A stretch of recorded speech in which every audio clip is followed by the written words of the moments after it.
As the light of Earth's first day fades into night, something strange and wonderful starts to happen.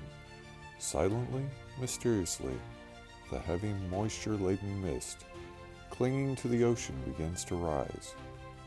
All night and into the next morning it goes up, up, up, till it becomes a beautiful, fluffy white covering high above the world.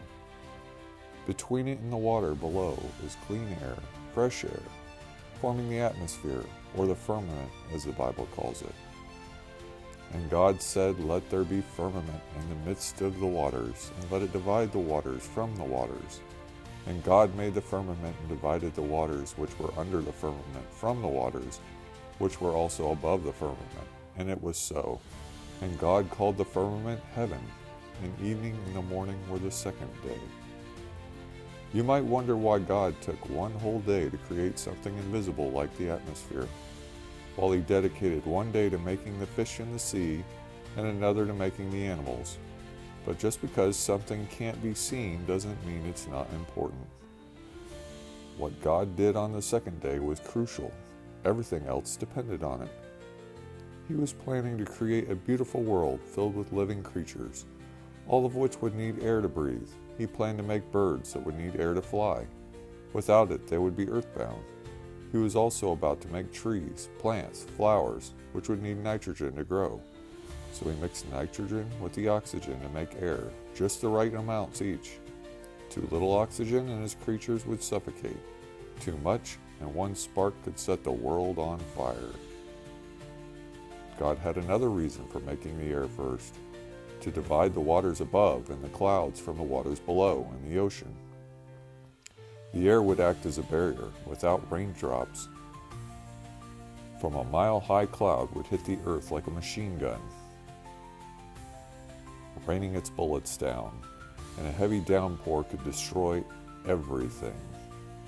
How wise of God to make the atmosphere first, right after creating light and before making anything else. Doing otherwise would have been a dreadful mistake. His whole beautiful plan might have been spoiled. But God doesn't make mistakes. As we reflect on how he made the world, we echo Paul's words. Oh, the depth of the riches, both of the wisdom and knowledge of God. How unsearchable are his judgments, and his ways past finding out.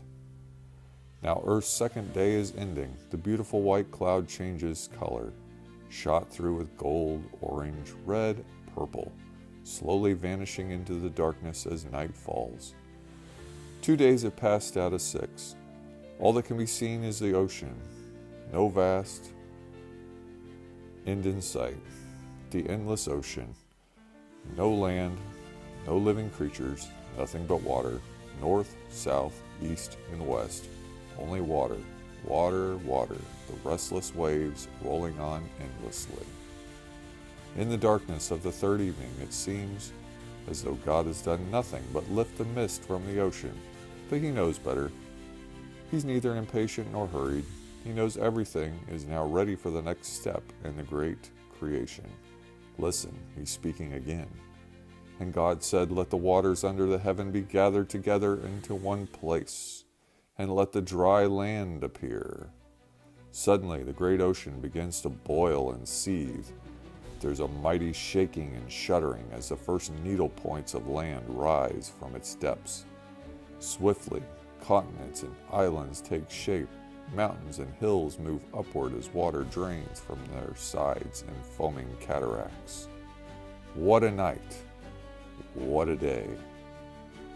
As morning dawns on the third day and light shines through the radiant cloud once more, it reveals not just an ocean, but great stretches of dry land, beautiful land with lakes, rivers, waterfalls, and beyond it, the sea. How very wonderful yesterday, not only an ocean. Today, a beautiful world. Now we know for sure that God has a great plan in mind. He is building something, a home for someone he loves.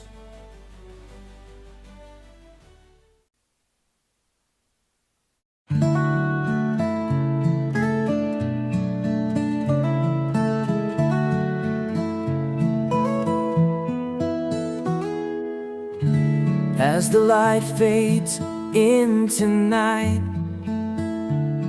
The mist begins to rise,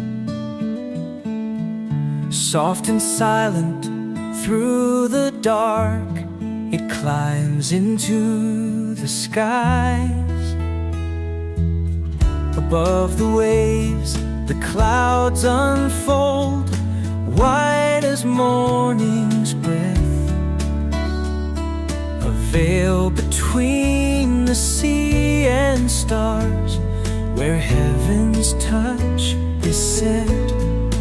Oh, the wisdom of our God, how deep, how great, how wise.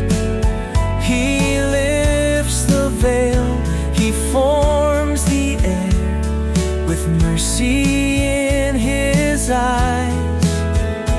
The breath of life, the space to grow, the sky stretched far and wide. All creation sings His name, our Maker glorified.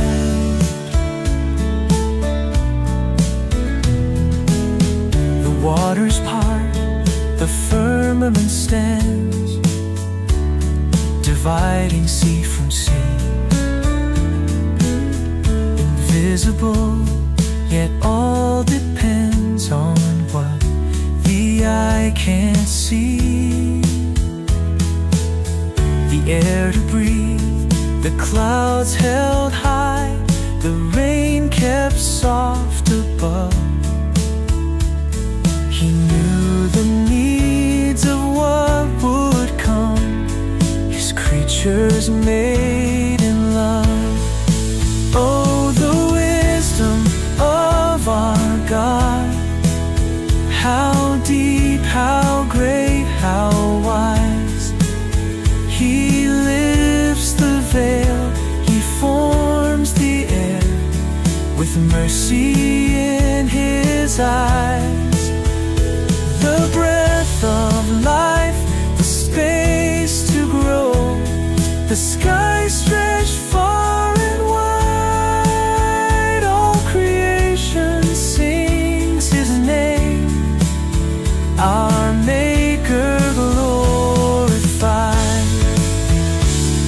The ocean stirs, the mountains rise, the land breaks free beneath the skies. His voice commands and earth appears, a world prepared through endless years. Morning dawns on the third day, light breaks across the land. Rivers flow and hills emerge beneath the sculptor's hand. From endless waves to solid ground, the earth begins to shine. Each step restills the Master's